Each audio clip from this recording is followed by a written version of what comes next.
Hello, hello mga beshi! Ayan, story cut na naman tayo. Dahil nga bukas na naman ang aircon, ayan na naman sila mga beshi. Si Hachiko tulog na tulog. Si Yumi naman nabuntis. Ayan, kala mo naman kung binugbog, tulog na tulog. Ang laki-laki ng tiyan niya. Ilang kaya na naman kaya ang anak neto? Ayan, si Yuki, lumipat na naman ang kanyang higaan.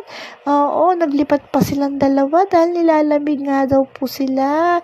Ito naman si Yuki, hindi maintindihan kung ano bang lamig at sobrang nakabaluktot naman tong batang to. Oo, ganyan po siya. Pagkatapos niya maghilot-hilot sa braso, bigla na lang pong hihiga ng ganyan niya at nilalamig na.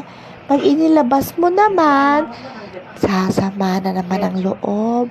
Ayaw na namang pumasok ng